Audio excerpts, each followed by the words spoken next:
हाँ तो नमस्कार जी, कैसे हैं आप लोग। उम्मीद करते हैं बहुत अच्छे होंगे। आइए, आप सभी का स्वागत है आपके अपने परिवार में। आज हम लोग बात करने वाले हैं 31 नंबर सवाल से, और आप वीडियो में पूरा बने रहिए। सवाल सिखाने का इस भाई के ऊपर जिम्मेदारी छोड़ दीजिए, आप सवाल जरूर सीखेंगे। सिर्फ पूरा वीडियो में आप बने तो रहिए।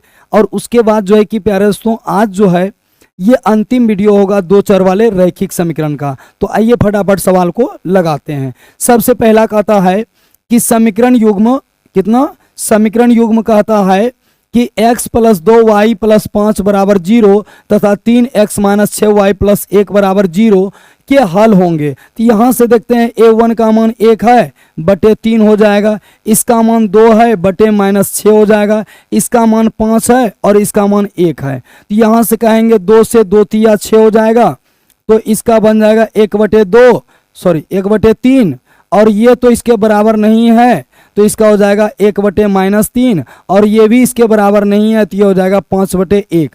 जब आपस में कोई भी बराबर नहीं हो तो इसका होता है एक और केवल एक हल, जिसको बोलते हैं अद्वितीय हल, जो कि हम लोगों का ऑप्शन नंबर ए सही हो जाएगा। आइए अगले सवाल की ओर बढ़ते हैं। अगला सवाल कहता है यदि समीकरण के एक्स माइनस में 5y बराबर में 2 6x प्लस 2y बराबर 7 का कोई हल ना हो, यानी कहने का मतलब a1/a2 का मान 6 है। उसके बाद हम लोग देखेंगे कि अगला वाला आता है माइनस में 5/2 हो जाएगा, अगला वाला आएगा तो ये हो जाएगा आपका 2/7 हो जाएगा। जब कोई हल नहीं है इसका मतलब ये वाला बराबर अंतिम वाला नहीं होगा। तो यहाँ से कहेंगे ई दोनों को बराबर करेंगे तो ये हो जाएगा 2 तिया 6 के बराबर हो जाएगा माइनस में कितना 15, के बराबर कितना माइनस में 15। डी नंबर ऑप्शन सही हो जाएगा। आइए हम लोग अगले सवाल की ओर बढ़ते हैं। अगला सवाल कहता है कि दो चर में दो एक घातीय समीकरणों के ग्राफ यदि प्रतिच्छेदी रेखाएं हो तो हलों की संख्या। प्रतिच्छेदी का मतलब इस तरीके से काटेगा, जब इस तरीके से काटेगा और एक दूसरे को प्रतिच्छेद करेगा तो इसका एक और केवल एक हल होगा। एक और क्या हल होगा, एक हल होगा। ऑप्शन नंबर ए सही हो जाएगा। चलिए आगे बढ़ते हैं अगले सवाल की ओर। अगला सवाल कहता है रैखिक समीकरण युग्म x प्लस 3y और यहाँ पर होगा बराबर में 40, और इसका हो जाएगा 2x इसका देख लेते हैं तो ये हो जाएगा आपका इसी तरीके से माइनस में होगा 40 या माइनस में 4 होगा, बराबर में 0 होगा। टाइपिंग मिस्टेक है, थोड़ा सा आप लोग ध्यान रखेंगे।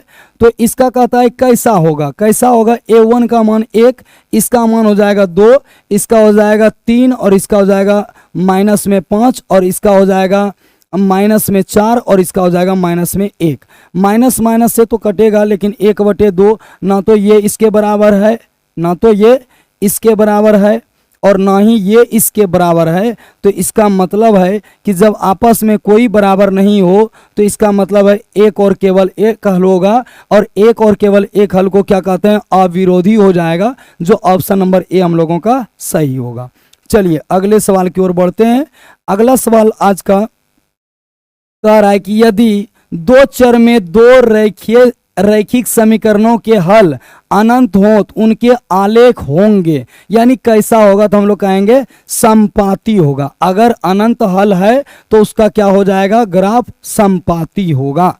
चलिए अगले प्रश्न की ओर बढ़ते हैं। अगला प्रश्न कहता है कि के किस मान के लिए समीकरण निकाय x प्लस 2y बराबर 3 5x प्लस में के y बराबर 5 के अनंत हल होंगे। अनंत हल होने का शर्त होता है a1/a2 अब बराबर हो जाएगा b1/b2 यानी 2 में हो जाएगा k बराबर c1/c2 यानी 3 हो जाएगा 15। तो यहाँ से 3 × 5 = 15 करेंगे तो ये हो जाएगा 1/5 बराबर में 2 हो जाएगा k बराबर 1 हो जाएगा 5। आप किधरों से चाहें तो इसको बराबर कर सकते हैं, चाहे आपका मन इधर से करे चाहे उधर से करे, बराबर कर सकते हैं। तो ये k बराबर हो जाएगा 5 दूनी की 10, 5 दूनी की 10 हो जाएगा, जो कि ऑप्शन नंबर बी सही होगा। बनेंगे हम लोग टॉपर। चलिए अगले प्रश्न की ओर बढ़ते हैं। अगला प्रश्न कहता है कि यदि 2x प्लस वाई बराबर 2x माइनस वाई बराबर रूट में है 8 ओ तो y का मान बताइए, किसका मान बताइए, y का मान बताइए। तो यहाँ से अगर देख पा रहे हैं ये सब आपस में अगर बराबर है तो यहाँ से देख पा रहे हैं तो ये हो जाएगा, ये माइनस से इधर आ जाएगा, प्लस में हो जाएगा। तो 2y बराबर में हो गया कितना, 2√2 हो जाएगा और ये हो जाएगा 2y। यहाँ से 2 से 2 कटेगा, y बराबर कितना होगा, रूट में 2। रूट में कितना हो जाएगा 2, जो कि इसमें कहीं ऑप्शन ही नहीं है, जो कि इनमें से कोई नहीं, डी नंबर ऑप्शन हम लोगों का क्या हो जाएगा, सही हो जाएगा। चलिए अगले प्रश्न की ओर बढ़ते हैं। अगला प्रश्न जो है हम लोगों के पास में नहीं है और इसका कुल प्रश्न कितना था, 37 प्रश्न था, जो कि हम लोगों का आज जो है पूरा का पूरा ऑब्जेक्टिव वाला जो है वो हम लोगों का समाप्त हो गया है। इसके आगे हम लोगों का ऑब्जेक्टिव 2 चर वाले रैखिक समीकरण में नहीं है। तो प्यारे दोस्तों, जिस तरीके से आपने पिछले कई वीडियो को अपना प्यार दुलार दिया है, उसी तरीके से आप इस वीडियो को भी प्यार देंगे, हमें पूरी उम्मीद है। और वीडियो को आप लोग पूरा देखते तो हैं, शेयर भी ज़्यादा से ज़्यादा जरूर कीजिए, और ज़्यादा से ज़्यादा अगर शेयर होगा ज्ञान भी बटेगा और हम लोगों का परिवार भी बड़ा होगा। इससे ज़्यादा आपसे हमें कुछ नहीं चाहिए, बस आपका मेहनत होता रहे और आपकी पढ़ाई कंप्लीट हो और साथ ही साथ आपका रिजल्ट बेहतर से बेहतर हो। इससे ज़्यादा हमें आपसे कुछ और चाहिए ही नहीं, और हम लोगों का परिवार इसी तरीके से आगे बढ़ते रहे। जय हिंद प्यारे दोस्तों, मिलते हैं अगले वीडियो में, तब तक के लिए धन्यवाद।